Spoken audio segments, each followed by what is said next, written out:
Today, we plant a seed. We plant a mustard seed even. By being here today, we are a powerful expression to our country and to the amazing future of our nation. It's my task now to give the official welcome to the conference, Pastor Bruce Fletcher, the chairman of Operation Save Jamaica, the conveners, the workers behind this conference today. Please welcome Bruce Fletcher. Good morning, everyone. Honorable Senator Camilla Johnson-Smith, Honorable Senator Colonel Charles Jr., Assistant Custos of St. James, Mrs. Claudette Bryan, members on the podium here, and all the dignitaries in the audience, and we could call everyone this morning because each one of us is a dignitary in our own right, and we want to just acknowledge everyone that is here. This morning, I would say that we are very excited. As the chair of Operation Save Jamaica, I want to welcome you to the inaugural Jamaica Christian Diaspora Conference.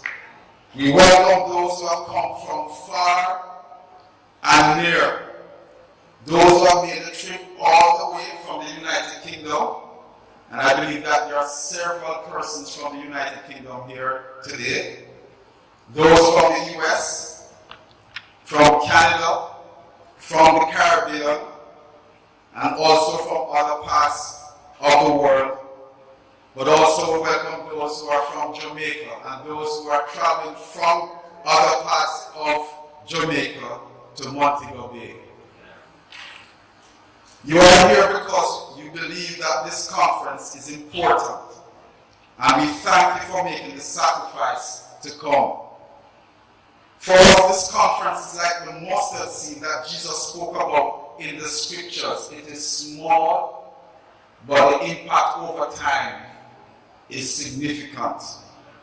We believe that the impact of this conference will be global as we set the platform for continuous collaboration, creativity, and action under God.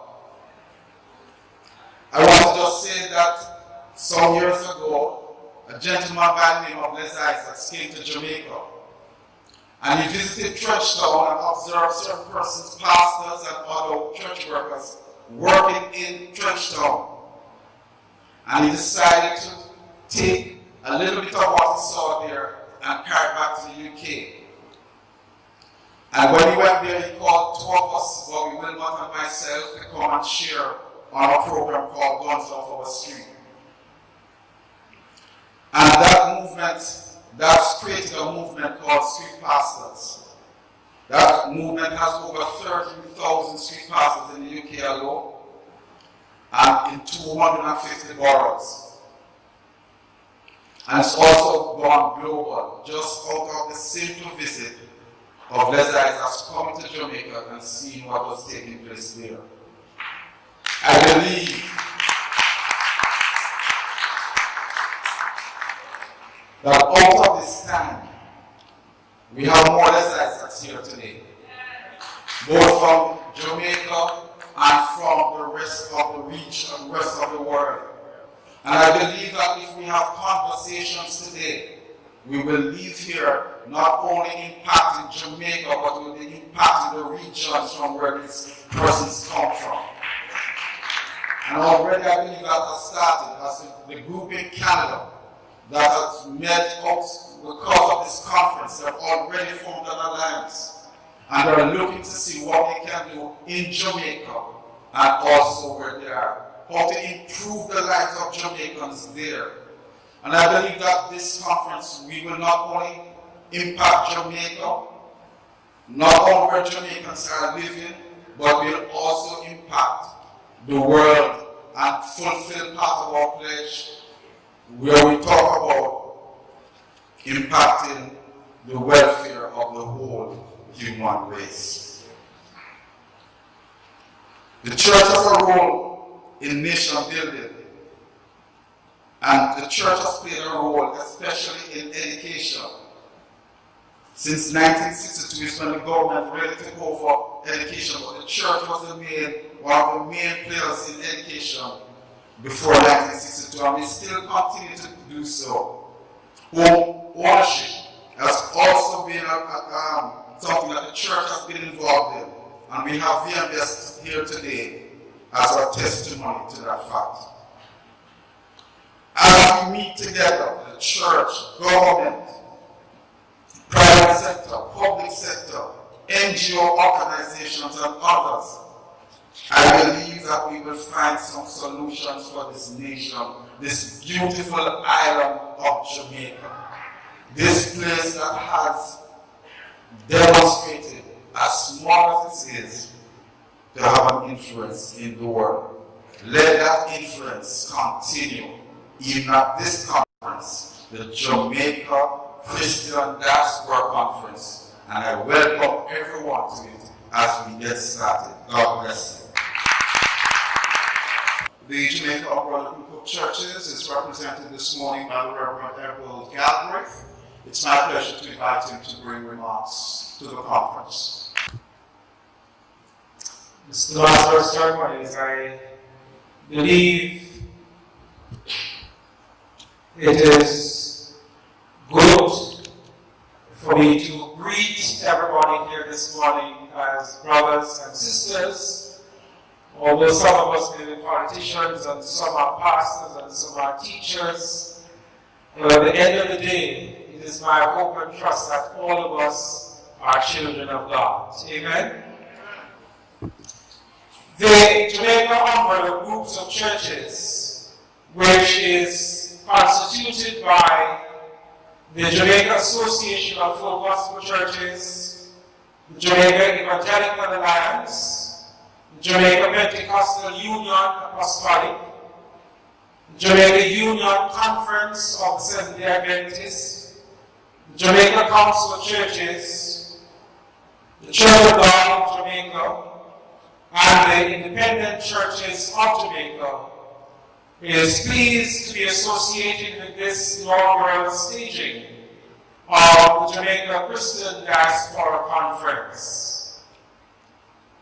On behalf of the member churches, we extend warm and special welcome to our Christian brothers and sisters who have traveled from abroad to be here. And trust that our time of conversation and fellowship over these 2 days will be enriching and redound to the good of Jamaica, as well as our sisters and brothers that you serve outside of Jamaica, and ultimately the extension of the kingdom of God and the glory of God.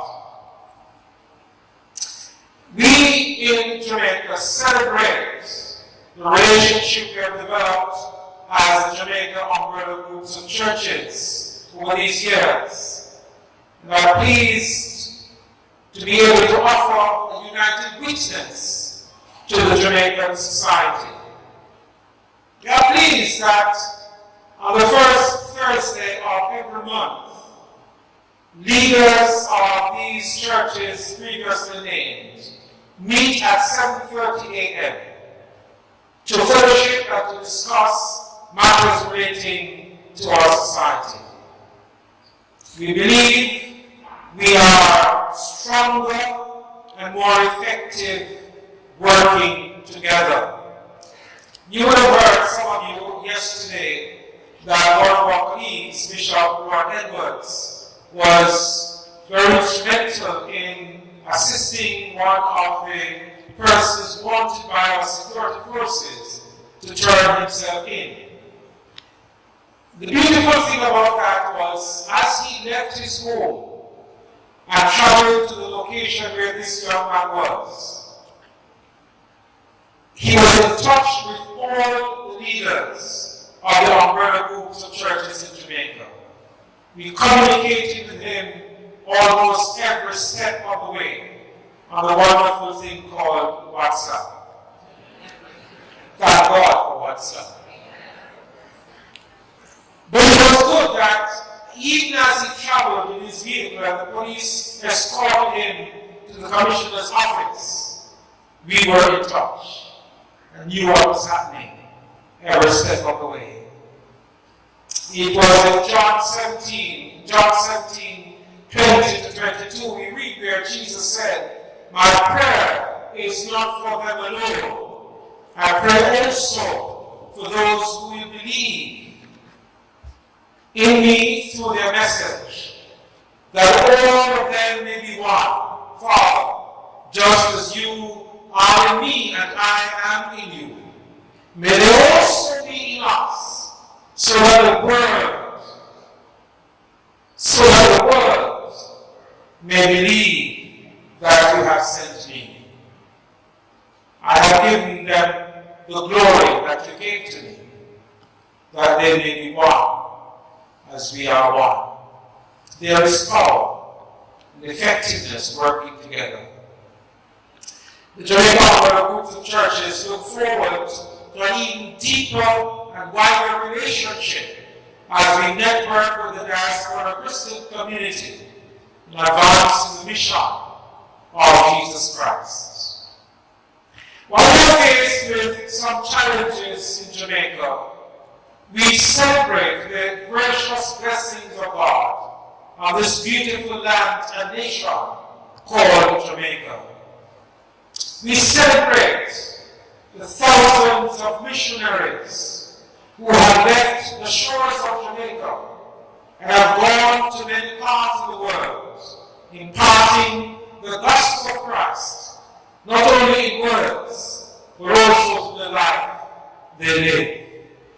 We celebrate the witness of the church in the development of our nation and are seized with the knowledge and the conviction that the church, as in the past, has a fundamental role to play in the future development of Jamaica. The Jamaica Opera Group of Churches recently signaled the areas in which it intends to be engaged as a response to the spiritual and socio-economic situation and need in Jamaica. I just want to list some of these for you. They include supporting the implementation of a values and attitudes program, as we believe this is vital in creating a gentler and a kinder society. In promoting love, care, and the protection of our most vulnerable, our aged, and our children. Facilitating parent education and training for parents across the length and breadth of Jamaica. Facilitating the training for church members and community residents in the area of conflict management and conflict dispute resolution. Strengthening our chaplaincy ministry to our prisons and lockups, as we believe it is crucial that those who are incarcerated benefit from pastoral care and intervention that will help to transform them and cause them to turn away from criminal and antisocial behaviors. We will increase the options for skill training and job creation for our people, especially for our youth. We will advocate for dignified and organized housing for the less fortunate among us, and the elimination of informal settlements, as these are known to facilitate crime and violence. It is our hope, therefore, that we can find the synergy with our diaspora sisters and brothers in working for these crucial issues in our society. We commend Operation Save Jamaica on leading this charge, and salute all those who have contributed in one way or the other in bringing this vision into reality. We trust that we will set the pace for much greater things in the future. Congratulations. May God grant God's divine blessings upon us as we meet, converse, and fellowship over these 2 days. Thank you. Thank you, Bishop. And as we move quickly to the other speakers of the program, it's time now to hear some voices from the diaspora. I'm sure you know that there's approximately 3 million Jamaicans in the diaspora. And we possess a wealth of resource. And we're here today at this conference for the next 2 days to share our vision, our skills, our expertise with governance, the church, and the community.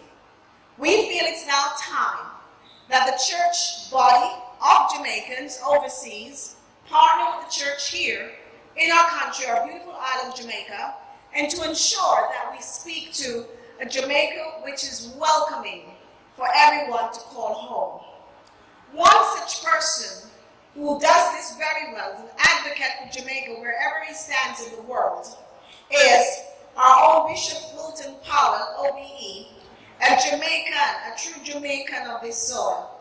I will now welcome him to bring remarks.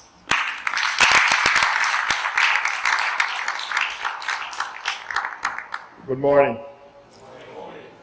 I too had my endorsement to the foregone speakers who have said ably the aims of this conference. I'm blessed to be here, but I also speak on behalf of the delegation from the United Kingdom. We are here in force because we are deeply committed to the cause of our country and this nation-building enterprise, and we are prepared to engage with the endeavors in order to accomplish the objective. The Church of Jamaica and the Diaspora are engaged with the government in the nation-building agenda to bring about the realities and aspirations of the Jamaican people. This conference will celebrate the ongoing commitment of the diaspora to this vision of nation-building, contextualizing the faith-based model by sharing resources, vision, and values in a committed way to make a difference to Jamaica and ultimately to the wider CARICOM areas. We do underpin this vision of the government to expend energy and resources for enhancing our youths in this nation. And we will endeavor in our activities to ensure that the necessary resources, knowledge, understanding, and other relevant factors are brought to bear on the circumstances of development. I'll make a comment here is that this is a strategic conference in the kingdom of God. A strategic conference of denominations, of various streams, engaging to examine issues, to focus on solutions. We do know the problems have been well defined and outlined, but we are here to focus on solutions. We are here to create pathways. We are here to build bridges.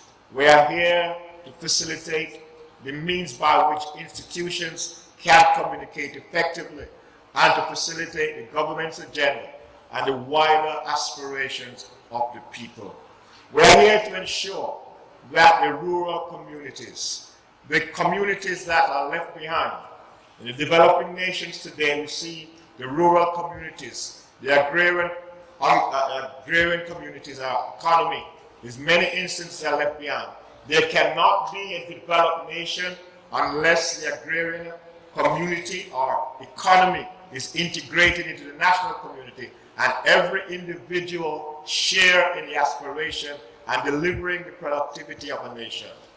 Therefore, in this kingdom building strategic conference, we will examine means by which we as a people collectively, working holistically from a theological standpoint, can engage in a constructive manner to bring about those pathways that will enable us to function effectively as a developed society. I look forward to engaging and will speak to a greater extent later on in this conference. Thank you. Okay. You know also that within the diaspora there are lots of Christian leaders in businesses. I stand here as a Jamaican who's doing very well overseas and also has businesses here. And in this room we have a number of diaspora members who has traveled to this conference from overseas who operate successful businesses. We believe that we can share and transfer what we have to our people, our youths, to make a difference. I will now invite a very successful Jamaican businessman in the United States, Mr. Noel Orthorn, the founder and president of Golden Cross USA, one of our own Jamaican sons. I welcome you. I will bless the Lord at all times. His praises shall continually be in my mouth. To our illustrious Master of Ceremonies, Chairman of Operations Save Jamaica, Pastor Bruce Fletcher, the various bishops, members of the board of the Umbrella Group of Churches in Jamaica, the many elected officials, ministers. I know I'm in Jamaica, but I'm certain that we have some Golden Cross fans in the house. To my director of the Golden Castle, Miss Nicole Green, ladies and gentlemen, a golden good morning to you all. I have been called many names that you can imagine. The Patty King, the baker's son. I've been called Mr. Crust. I've been called DJ because I once owned the Somerset system in Jamaica. But most recently, I've been called the undercover boss because of my appearance in CBS episode, The Undercover Boss. But of all the names that I have been called, the one that humbles me most is being called Mr. Ambassador. Being one of God's ambassador is the name that humbles me most of all the names. I deem it an exceptional privilege to be given the forum to address the inaugural ball of the Jamaican Christian Diaspora Conference. I want to thank you all for taking the time out of your very busy schedule to be here with this august body. I am humbled and honored to come to my homeland, Jamaica, and to stand in front of all of you for this very significant cause. I salute Operation Save Jamaica team for gathering all the churches, the Christians, organization leaders, educators, and more for this phenomenal conference. When I received the invitation from Bruce to be one of the speakers, I readily said yes. I have had the wonderful opportunity to travel to the United States of America to speak to the young and the old about fueling the entrepreneurial spirits of our brothers and sisters. Oftentimes, the subject is about living your American dreams. I've spoken about hard work, family. I've spoken about using your God-given abilities to be all that you can be. I've also spoken on many occasions on my walk with God and how God has been the chief cornerstone in all that I do. This afternoon, I want to make it clear that of all the experiences that I have had, there is nothing more gratifying than being given the forum and the opportunity to express my Christian faith and my walk with God. I want to thank you for having chosen the time. And therefore, I will endeavor to keep my dish short and spicy, and I'll be longing for more, like a Golden Cross patty. But let me say, without any uncertainties, that if it were not for God's grace, if it were not for God's mercy, I would not have been here this morning. The songwriter paints it beautifully. He says, His grace still amazes me. His love is still a mystery because His grace still amazes me. Each morning when I get up, I fall on my knees because your grace still amazes me. As we focus on your theme, collaborating for nation building, my remarks will be on the topic of faith, legacy, and building to take Jamaica to the next level. Jamaica, what a country. We are resilient people. It is not the same level of resilience we have been able to make world-breaking accomplishments in the arena of sports, medicine, music, food, and entertainment. Jamaica as a country has been successful, and we as a people have been able to build upon that success. This morning, I want to call on all Jamaicans to embrace your culture, your cuisine, your music, but most importantly, your country, Jamaica, Jamaica, land we love. Eric Donaldson echoes it brilliantly in his lyrics. This is the land of my birth. I said, this is the land of my birth. I said, this is Jamaica, my Jamaica, the land of my birth. You cannot hide from the place that has shaped you into who you are today. And so we must embrace in our power not to hide from this wonderful country, but to mobilize the people of Jamaica, mobilize the churches, the Christians, and the entire diaspora into transforming this great nation and leaving a lasting legacy. We cannot be transformative and transformational unless we have faith. Faith, my brothers and sisters, is the substance of things hoped for, and the third thing I've not seen. Faith is synonymous with risk. Risk is the substance of things hoped for, evidence of that which has not yet been manifested. Faith speaks to aspiration, so does risk. Faith speaks to the intangible, so does risk. Faith speaks to the notion of the things that you cannot touch and the things that you cannot feel. Faith is the single most important element of our Christian walk. It's a different level of faith when you pursue something that has never been done before. Yet you possess the vision and the tenacity to step into uncharted water and make your mark. Your mama has never done it. Your brother has never done it. Your sister has never done it. But you have stepped out in faith, knowing that you can conquer the same. Everyone here can attest to something, sometime, someplace where my God has stepped in and declared, do not touch what the Lord God has anointed. The Lord has anointed our people, and we must walk in faith, knowing that nothing can stop us when we put our trust in God. This is the kind of faith that we need in order to mobilize Jamaica to nation building. It requires of us to do something. It requires of us to stretch our imagination. Faith without work. Tangible. The tangible is the dead left. Inheritance, the one you cannot touch. It's the brick and mortar.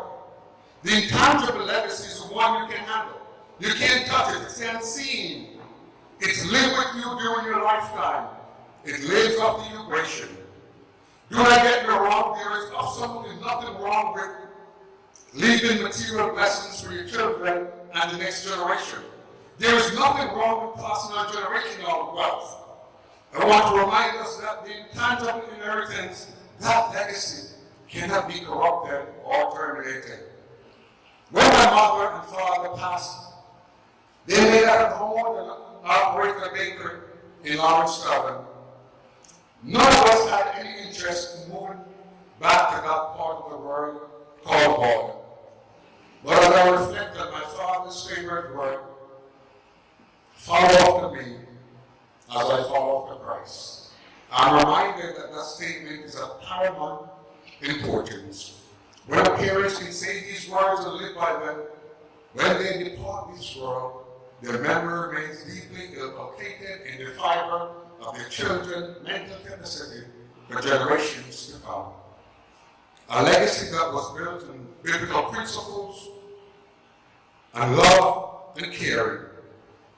I am who I am today not because of my business skills, not because I live in one of the greatest countries in the world. I am who I am because I had two wonderful parents. May this be for all. Real life, my brothers and sisters, does not consist of what we acquire, but how we use our blessing to lift up our fallen brothers and sisters, to show them the way and to influence those who pattern after us. I call upon everyone in this gathering to make an imprint in this world, specifically our land of Jamaica. I submit to you that the money you are passing on, all the business you are passing on, all the possessions you are passing on will not be of significant value unless you pass on your spiritual heritage. Let's live so we can leave a lasting legacy that lifts our people and enlighten the world. Let's leave a legacy of life, a legacy of love, vision, and hope, a legacy of trust. Proverbs remind us that where there is no vision, the people perish.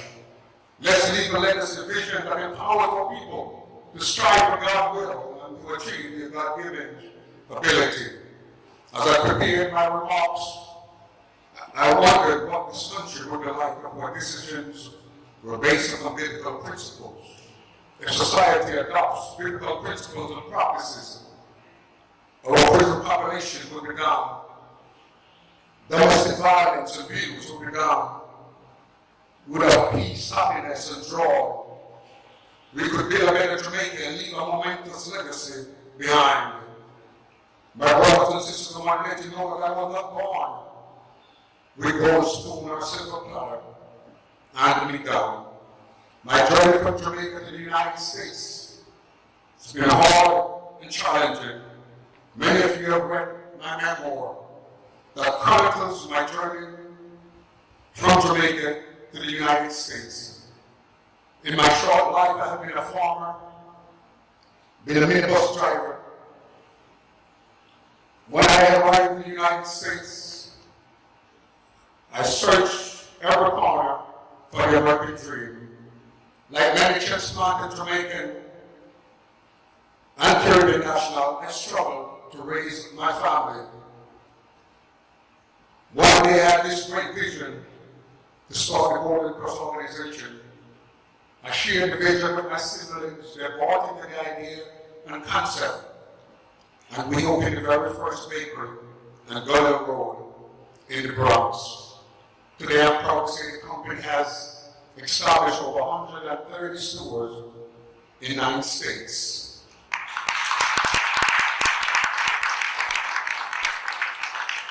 The Baker's Son speaks of the challenges that I have had. It talks about the life in the projects in New York City, raising 3 boys and 1 daughter. It talks about my life in public assistance, collecting welfare checks in the state of New York. It talks about encountering the mafias in New York City, paid to stay. And had it not been for prayer and hard work, I would not have been able to overcome those challenges. It talks about the fact that when I got married, my wife and I could not even afford her home wedding dress. She had to borrow her sister's dress.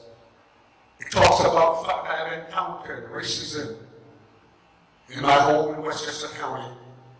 Waking up one morning and seeing written on the front door of my home, "Die nigger die." Challenging finding the right kind of employees. It talks about the fact that at 48, I had a massive brain hemorrhage. You can imagine, here I am today, celebrating God's grace and mercy.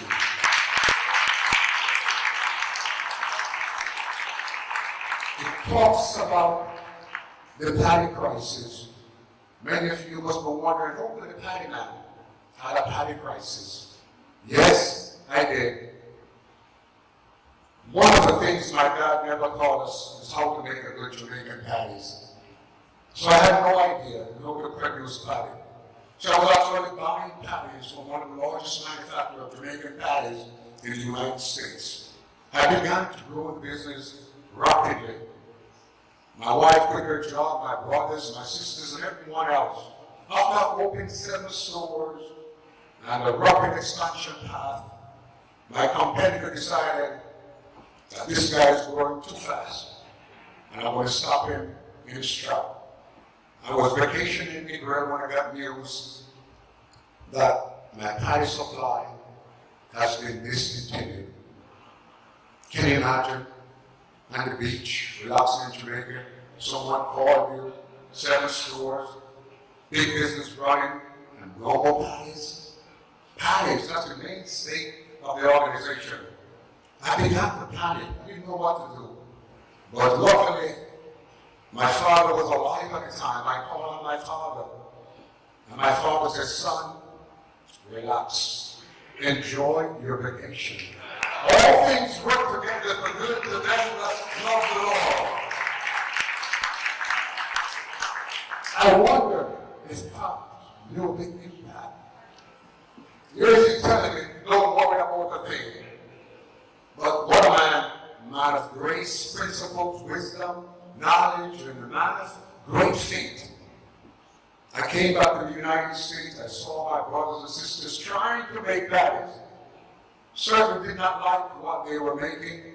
I jumped on the bandwagon, took off to London, in quest for that perfect crust. A journey that took me to Chicago, a journey that took me to Jamaica, all over the world, in quest for that perfect paddy recipe.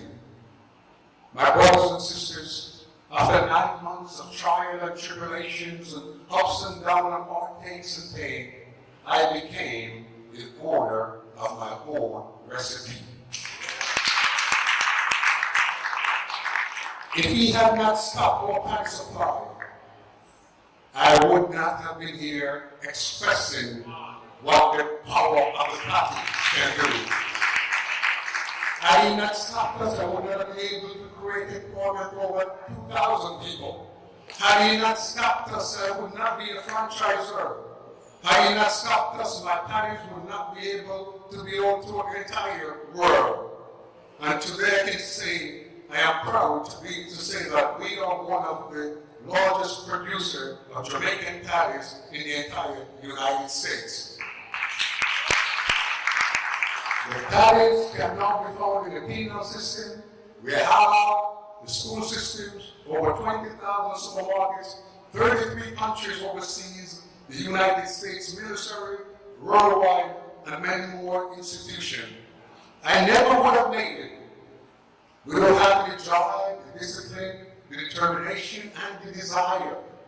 I never would have made it without possessing the 4 Ds. Marvin Sapp said, I never would have made it without you. I never could have made it. I would have lost my mind a long, long time ago if it's never been for you. And today I can say I'm so much stronger. I'm so much wiser because of you. My brothers and sisters, there are sometimes impediments that may have come your way to stop you from building that legacy. But Romans tells us that, what shall we say then? If God is for you, who can be against you? If God who is omniscient is on your side, who can be against you? If God who is omnipotent is on your side, who can be against you? The journey will not always be sunshine and roses. There will be rainy days and nights. But stay focused on building that lasting legacy. Waiting may endure for night, but joy will come in the morning. I've learned not to panic when I'm faced with adversity, but to seek for the opportunity that comes its way. It has been said success is 1 part inspiration and 2 parts perspiration. My brothers and sisters, I'm here to tell you this morning that I will not give up. because Christ strengthens me. Sometimes it seems that I cannot bear the pressure, but I know I'm not giving up because Christ strengthens me. My life is controlled by forces that I cannot see, forces that I cannot touch. All my resources, everything that I possess, the car I drive, the business I have, everything that I have is because of God's grace. I have traveled all the way from the United States to tell you that nothing is impossible when you put your trust in God. I've stopped by to tell you to get rid of the word impossible from your vocabulary. I have stopped by to tell you to get rid of expressions that limits your ability. We must advance Jamaica to the next level. We must execute our vision. Vision without execution is nothing more than hallucination. You got to know where you're going to get to where you are going. You must be purpose-driven. I have stopped by to tell you to expand your business beyond the shore of Jamaica and their workers where there are no borders. I want you to think globally, think export, think run Jamaica, and explore every opportunity in the marketplace. Find a product that can be exported. I encourage you to take calculated risks. I encourage you to take prayerful risks. I dare you to be bold. I dare you to take charge of your life. If you do not take risk, you run the risk of missing opportunity. I dare you, my brothers and sisters, to reach for the mountain top. I dare you to stretch your hand forward. If that branch breaks, stretch your hand forward and reach for another branch. If someone pulls you back, step forward, saying that I can do all things through Christ Jesus, who strengthens me. Oh, my brothers and sisters, it's a great day. It doesn't matter where you come from. Do not let your parish or your zip code determine who you become. I don't care where you were brought up. It should not determine your destiny. Invest in your mental capacity so you can be in demand. Humanity cannot be useful to disseminate information that is essential to human development unless you assimilate knowledge, wisdom, and understanding. My brothers and sisters, I'm here to tell you this morning that the world is as big as your dream, so never stop dreaming. The world is as big and full as your heart, so never stop loving. Don't be afraid to dream big. Only be afraid not to dream at all. Thank you once again for having me here today. May God bless Jamaica. May God bless you. Know go forth and conquer the world, knowing that your God is able to see you through. May God bless you. Thank you so much, sir. Jamaica is blessed, tremendously blessed, to have a policymaker in the person of the Honorable Senator Kamina Johnson-Smith. From a distance, we have been watching you, Minister. We've been highly impressed by your quiet strength and dignity over your stewardship of Jamaica's foreign policy and place in the community of nations. And we're very honored to have you here this morning. Please help me welcome the Honorable Minister to the West. I'm so very delighted to be here with you today on the occasion of this inaugural Jamaica Christian Diaspora Conference. I want especially to recognize and commend Pastor Bruce Fletcher and his team for organizing this highly anticipated event. I'm advised that the idea for the staging of this conference emanated from the second biennial Diaspora Conference held in Kingston in June 2006. 2006, ladies and gentlemen, during which a group of church leaders contemplated the role of the church within the diaspora movement. So this conference is therefore the culmination of years of prayer, planning, and hard work by various stakeholders who view the church as a venerable institution which provides visionary, inspirational, and positive contributions towards the moral and cultural renaissance of our nation.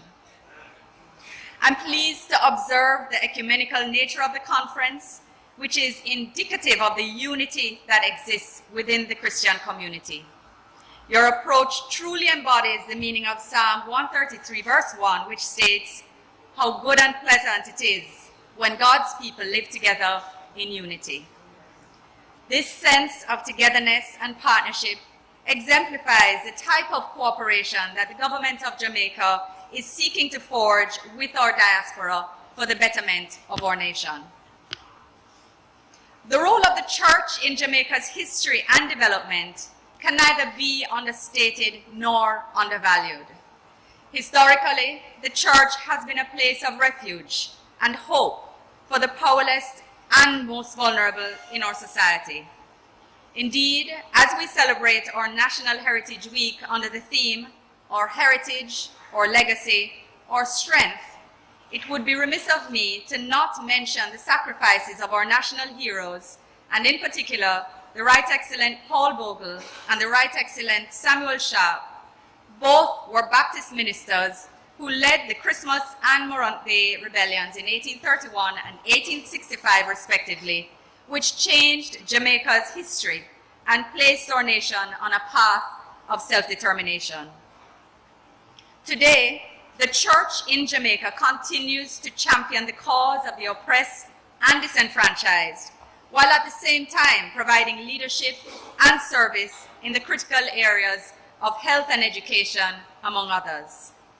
The church can be credited for shaping the minds of countless young Jamaicans, as well as delivering world-class health care to numerous individuals within our shores.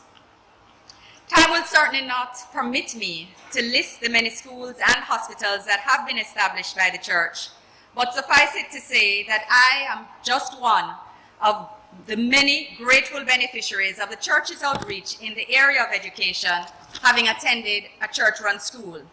I am sure that many of you here today share a similar experience.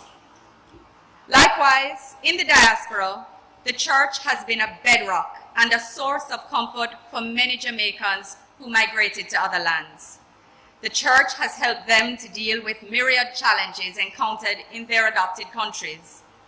Its remarkable generosity has had a transformative effect on the lives of so many individuals and, by extension, their families and communities. As a government, therefore, we truly value the contribution of the church to nation building at home and abroad. Allow me to cite, however, just two outstanding initiatives by the church. The Street Pastors Program, which focuses on taking the church to the people in the streets. With a cohort of 125 trained street pastors from 35 churches, this program has served approximately 3,000 individuals in communities in Kingston. I note from the program that the Montego Bay launch will take place tomorrow, and I pray that this initiative will experience the same level of success that it has attained in Kingston. I want to also recognize the Jamaica Diaspora Day of Prayer and Fasting, which was conceived by members of the clergy and like-minded Jamaicans in New York in 2004. That initiative stemmed from shared concerns regarding the rising tide of moral decay in Jamaica and has raised funds for the benefit of local charities, including the Coalition in support of adolescent leadership training. Today, the event has grown and grown in importance and reach. The International Steering Committee includes diasporians from other regions in the United States, as well as Canada and the UK. I'm pleased to report also that Jamaica's overseas missions in New York, Miami, Toronto, and London are now members of the Steering Committee and render assistance in terms of galvanizing the Jamaican community in support of this annual event. Ladies and gentlemen, given our current context, it's important for me to also highlight the role that faith-based institutions have played over the years in providing assistance with relief and recovery efforts following national disasters. I'm gratified to note that institutions such as Food for the Poor and the Salvation Army have been providing relief to the people of Haiti who were severely impacted by the recent passage of Hurricane Matthew through our region. Even as we give thanks for the fact that Jamaica was spared the wrath of this powerful storm, let us continue to remember our Caribbean sister states, particularly Haiti, in our thoughts and prayers. Friends, the theme of this inaugural conference, Engaging Our Youth, Securing Our Future, is timely and relevant, as this administration considers youth engagement and empowerment to be essential to nation building. We're currently reviewing the National Youth Policy, which will guide our engagement with young people. It will establish the policy framework within which all young persons can be supported to pursue their goals, thereby contributing to the success of their local communities and the nation at large. Another more hands-on mechanism that the government will use to garner youth participation in the decision-making process is the establishment of a National Youth Advisory Council. Minister Floyd Green, who is marshalling this process, will explain to you that we are desirous of attracting and mobilizing young people who have an interest in community development and who are committed to serving their country. The members of the council will comprise a wide cross-section of the youth population, was advertised online, and therefore open to all to participate. I should also let you know that our Prime Minister, the Most Honorable Andrew Holness, is spearheading an initiative targeting young people known as the Jamaica House Fellowship Program. It seeks to empower young people through hands-on training in the highest level of public policy decision-making, allowing them to make meaningful contributions to national development. The fellows who are selected will have an opportunity to provide support and analysis in decision-making at the highest levels, as well as assist in coordinating and monitoring of initiatives across ministries, departments, and agencies. I encourage the church to partner with us as we create mechanisms to equip our young people with the requisite tools and skills that will make them more marketable and employable. And I want to encourage you as well, and I know the young people present will back me up on this, that you remember that young people don't only want to be engaged on issues which are labeled as youth issues. They have perspectives and a contribution to make on a wide range of issues. And trust me when I say to you that when you include them at the table, the perspectives that you hear, their presence will not only give you the opportunity to guide and share your experience, but to learn. The element of this vision is youth engagement. I've commenced discussions and dialogue with young leaders and future leaders of Jamaican heritage in North America, New York, Orlando and DC, as well as in Toronto. And I will continue this interactive dialogue in each diaspora location I visit, as well as with a particular sunflower-clad young lady that's here today. Ms. Fuller, I look forward to meeting with you in Kingston, and welcome again. I will continue this interactive dialogue as my ultimate goal is to establish a platform to encourage young members of our communities, whether first, second, or third generation or beyond, to maintain their affinity to Jamaica while providing a space for including their vision and creativity.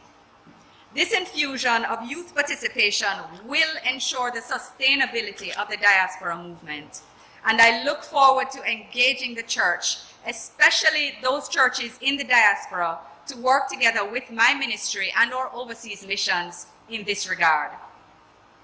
Ladies and gentlemen, as you are aware, the main thrust of this administration is the achievement of prosperity through economic growth and job creation.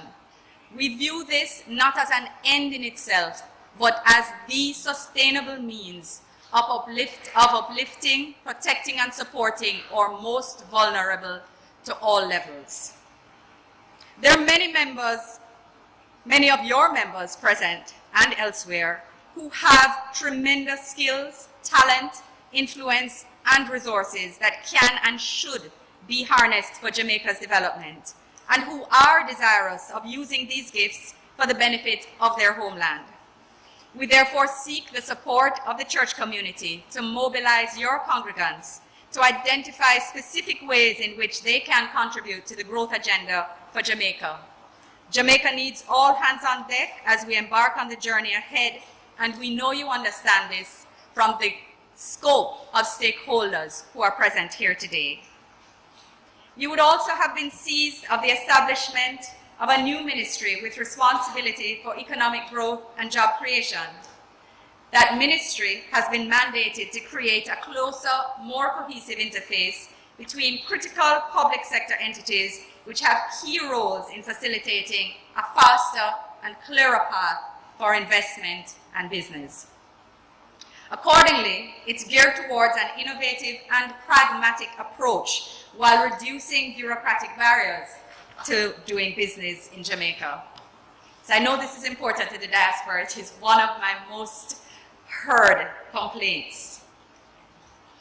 Of equal importance is the creation of the Economic Growth Council, the EGC, which is charged with accelerating the implementation of projects, both old and new, to achieve real economic growth of at least 5% within 4 years, now commonly referred to as 5 and 4. You may have heard in recent weeks of the wide-ranging recommended growth initiatives which are geared at putting our country on a path of sustained economic growth.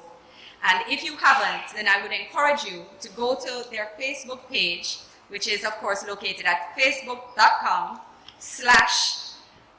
let me try and remember this, EGC Jamaica. So facebook.com/ ECG Jamaica. And let me share with you that when you look at it, I have to emphasize the point that these are projects old and new, because Jamaica has no shortage of plans and policies and studies. It's something we're good at. Implementation, it seems, less so. So we are focused.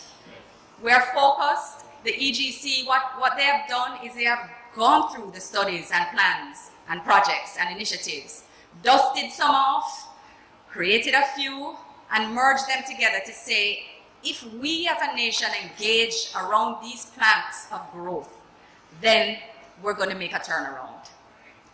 They are engaging persons widely. They've had about 80 consultative meetings, and I want to share with you that one of their planks for growth is harnessing the diaspora, harnessing the energy of the diaspora. And essentially, this is around the recognition that the diaspora represents a wealth of human capital, skills and expertise which can and must be leveraged. We have reviewed countries with best practices in diaspora engagement, and we are now determining the specific options most suited to a Jamaican context.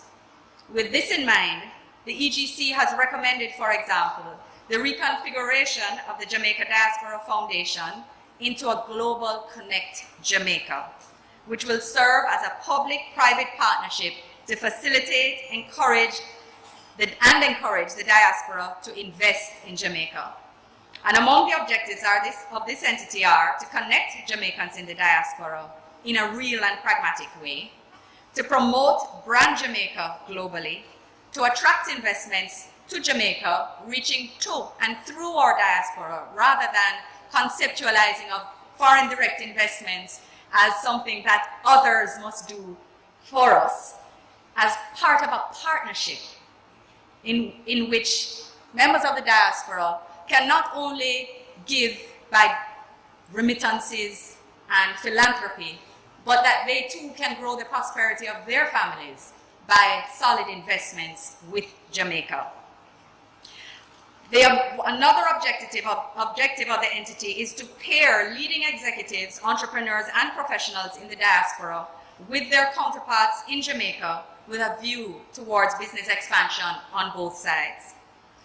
Furthermore, in order to deepen and expand our partnership with you and diasporans elsewhere clearly, the EGC has also proposed a global Jamaican immigration card for members of the diaspora. This card would allow diasporians to enjoy certain benefits of having a Jamaican passport, including allowing them to stay for an extended period. I know that over many years, persons have expressed strong concerns about how long they're allowed to stay if they don't actually still have their Jamaican passport, and we've listened to you.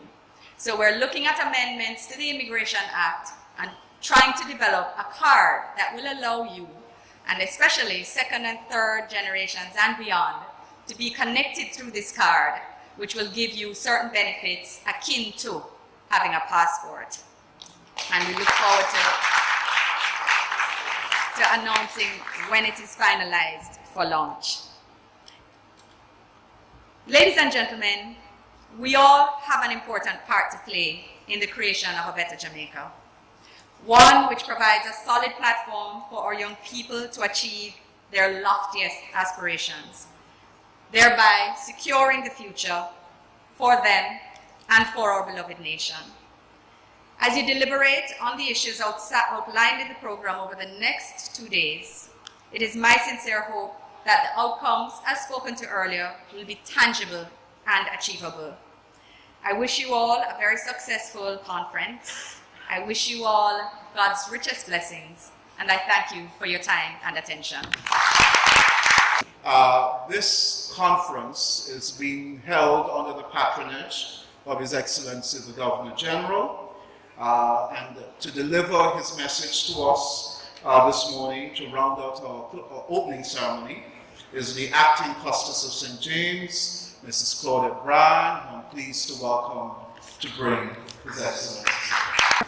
Master of Ceremonies, Mr. Mark Thomas, Honorable Ministers of Government, Senator Kamina Johnson-Smith, Senator Pernell Charles Jr., other members on the platform, Bishop and clergy from Jamaica and the diaspora, distinguished delegates to the conference, members of the media, ladies and gentlemen, good morning. His Excellency, the Governor General, deeply regrets his absence from this inaugural Jamaica Christian Diaspora Conference. He has prior speaking arrangements and has therefore accorded me the very special privilege to speak on his behalf. From the outset, I wish to acknowledge all members of the Jamaican diaspora who have made it their priority to come home to share in this very important conversation on how to meaningfully engage our people with a view to transform our country with God in the lead. I also extend a very special welcome to those of you living within our shores who have traveled from distant parishes to be here this morning. Certainly, your presence at this ecumenical conference affirms that, regardless of denominational persuasion, the Church must actively participate in remedying the myriad social challenges confronting our nation. It is clear that the vision of any country must rest in the hands of its youth. And this is aptly captured by your theme, engaging our youth, securing our future. A quick examination of Jamaica's youth finds that our youth continue to excel in academics, sports, and in their respective profession. Annually, this becomes more apparent when I award youngsters the prestigious Governor General's Achievement Award, GGAA, for exemplifying excellence in their various activities and for achieving at high levels despite difficult and challenging socio-economic circumstances. According to the Statistical Institute of Jamaica, youth violence is a major concern for many countries across the globe. Not only do a number of youth commit crime or engage in delinquent behavior, but they are oftentimes themselves victims of crime and violence. In April this year, The Statistical Institute estimated youth employment at 29.2%. Last year, the Ministry of Education figures show that over 2,000 students between grades 8 and 10 drop out of high school each year. The reality of our youth demands that they be actively engaged in order to maximize their full potential. As Christians, we need to provide our young people with a number of values-based activities within our churches. The church has to find strategies to balance the spiritual nurturing with the physical. Youth empowerment is guaranteed when they are engaged in activities, initiatives, programs, and projects that enable them to gain the ability, authority, and agency to make decisions and implement change in their own lives and the lives of their peers and others. Therefore, it is commendable that Operation Save Jamaica has created this platform for the sharing of ideas, knowledge, and best practices as we seek to save the nation's youth from lives of crime and violence, redirecting them along the changing pathways toward becoming healthy, productive citizens. Your focus on exploring the implementation of a Diaspora multidisciplinary center for young offenders, as well as a template for transforming underperforming schools into schools of choice, reflects the OSJ's cognizance of the need for tangible solutions. The church, schools, and homes cannot do it alone. Committed participation from public and private sector, NGOs, and each segment of our society is needed. We all can use our positions of influence in creative ways, use our talents and unique abilities to reach out to our young people. We cannot afford to leave them idly by the sidelines for the negative impulses to sway them. We, the leaders of today, have the awesome responsibility of instilling values of self-worth, kindness, love, peace, respect, good work ethic, honesty, and discipline in our leaders of tomorrow. Our youth have the ability to excel beyond greatness, but they must be inspired to believe. Ask yourselves, how can I help a youth to believe? I asked myself this question a couple years ago, which gave birth to the I Believe initiative, IBI. The IBI is a values-based initiative geared towards youth empowerment, family values, and education. To date, almost 200 IBI ambassadors are volunteering in their communities, schools, and churches. They are boldly using what is right with Jamaica to fix what is wrong with Jamaica.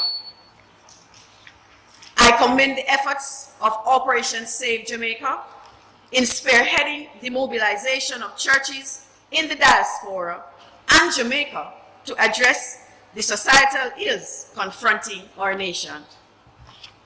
Finally, let us pledge to make this not just another conference.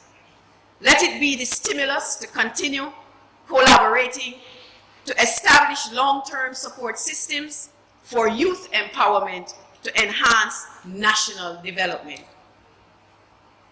Have a productive conference, and please take some time to enjoy Jamaica's salubrious climate before going back to your respective countries of residence. God bless you.